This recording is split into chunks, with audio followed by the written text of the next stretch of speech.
So this piece is about the community living lab that we're working away at and beavering down into. This is meant to be a taster just to get a sense of things. We are going to schedule another webinar with more details in the week of January the 18th. There's a Silver Economy Summit coming at Acadia Virtual in April where we'll have more information.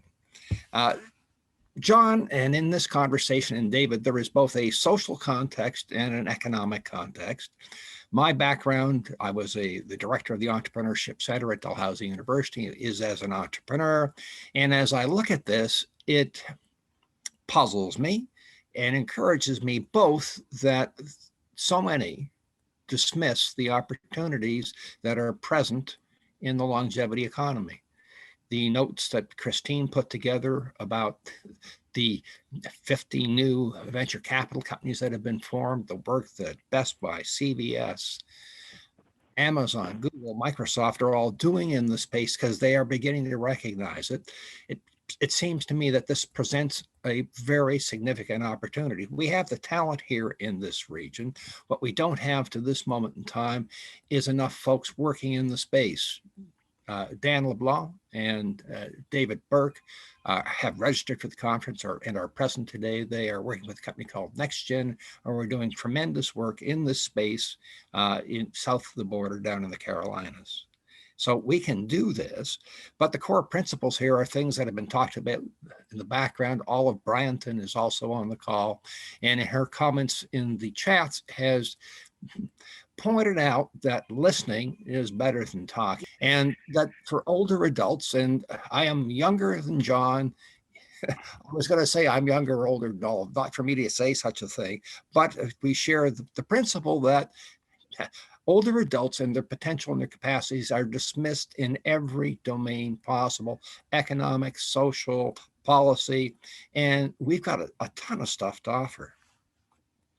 As we move forward with this, this is both an intergenerational and rural, because this is something that's important to all of, and it's not just about Halifax, it's about the province of Nova Scotia and something that'll move forward elsewhere.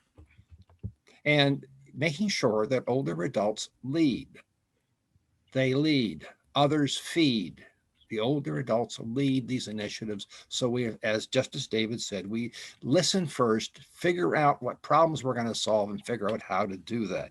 Then we can deploy the technology. Now, it's easier to get things done if you can stand at the head of a parade that already exists. And this is a quote from Isaac Newton about standing on the shoulders of giants. One of the giants that we are standing on the shoulders of is both CABI, the Canadian Accelerator for Brain Health and Innovation, CABHI, and AgeWell. Michael Kratowski is pictured here. I and John did a presentation about the Living Lab at a two-day Innovate Care conference that was organized by the Halifax chapter of Aging 2.0. Michael, together with MedTech, that is MedTech as in the Q is at the end of MedTech, which is a group out of the province of Quebec wanting to move technology to address the needs of health and aging forward. And that is also the mission of AgeWell. They're putting together a proposal that would see a national network of community living labs established. This is something that John and I and our team here in Halifax were already working on, and it happened that Michael was doing the same thing. John, who's in the background, sits on a committee with some very, very senior folks at presidential, vice presidential level from TELUS and other providers working on technology. Knowing people, networking is as important or more important than what you know yourself. Here's what Aging 2.0 has on the go. It's the slide here says they have 125 chapters. I checked this morning. It's actually 131 globally, with another 3 chapters to be added, which will bring it to 134 within the next week.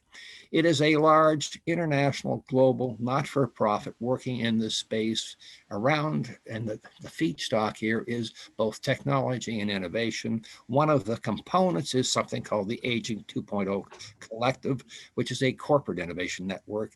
And it is our hope as we move forward with the Living Lab that we do the work necessary. Now, one of the key things here is when we talk about giants is John sits on the Crossing the Digital Divide group that's working inside as one of the topic teams for Aging 2.0 within the collective, and once again gives him a voice and access to what's happening around the world. Now, I'm going to play you a very short piece of video, 52 seconds.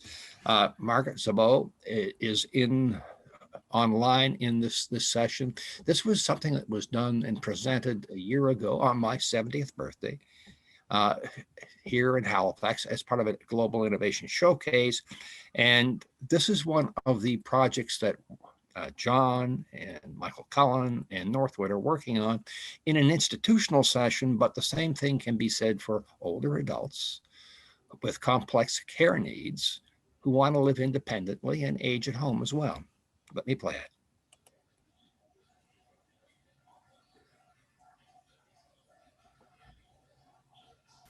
Jackie, can you tell a little bit about, what you're observing the impact of the technology is for the staff that are working? That is the hardest part for the staff. Right now, they come into my room and they're constantly, can I do something for you? It's like, no, I can do it myself. And it's such a gratifying feeling to be able to say no. And I think it bothers them more because they feel kind of helpless. I think when I go to bed, if I go at 6 o'clock tonight, the only time they come in now to water me. That's about it. Give me a drink and send me on my way. I can do my bed, I can do my TV, lights, music, everything. It is amazing. So all of this, and you're not a tech person? No, it's all done by voice. And that's what I mean, a voice with an action now.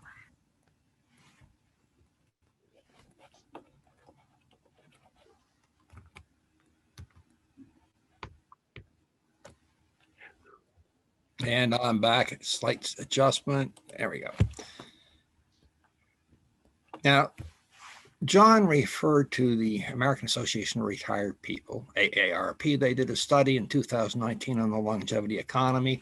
There's much more to this, but it's important to recognize that older adults, not only are they not a problem, not only are they an opportunity, they pay the bills. Spending by people 50 plus amounted to $7.6 trillion in America in 2018, and they're predicting a rise in that to 27.5 trillion with a T, 61% of total spending in the American economy by 2050. We have a voice. We need to be listened to. In 2018, 44% of all jobs were held or created by people 50 plus, 88.6 million jobs, and that will grow to 102.8 million jobs by 2050. Now, this is something I want to point out.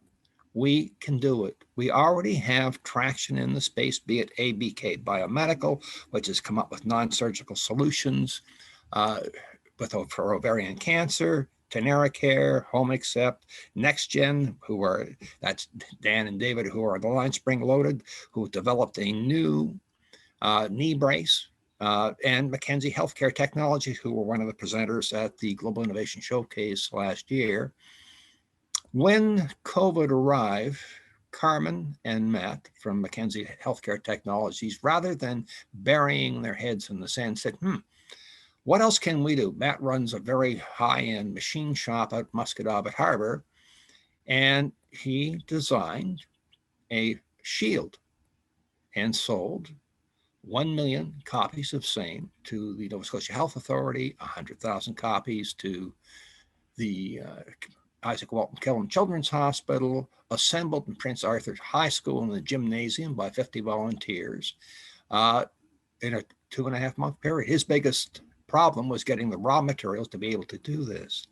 We got smart, bright, motivated people. If they pick up the ball, they can make a world of difference, and Halifax can be world class. When Mary and I were in Boston at the Revolutionize conference in late October last year, and Matt McKenzie was there with us, we heard the governor and the mayor of Boston both point out that Boston wants to be the Silicon Valley for aging and for producing products, services, and policy that address the needs of older adults. Halifax, yesterday was the anniversary of the Halifax explosion. Every year, Halifax sends a huge Christmas tree down to Boston. We are cross-connected with Boston. We too can have that kind of voice, and we can do it. So we're talking about addressing both social needs for older adults and economic needs, but we're also talking about an intergenerational component. And we have received a very open and encouraging response from both the library system and Nova Scotia Community College as allowing us to deploy and employ a stadium model whereby we don't have to build physical facility. We can take existing space and synergize the relationship between what we want to do with the Living Lab and the already existing programs that are in play that the Living Lab can help enforce. Going back to Olive's question on chat, seniors need to lead. Seniors need to be the beginning point. When you heard David from Amazon talk about the need to listen first and to engage with one person whose problem you're kind of trying to solve, then move forward from that, the Living Lab will provide that capacity to do that. With all of that being said, come back and listen again. We'll talk some more in January. Thank you very much.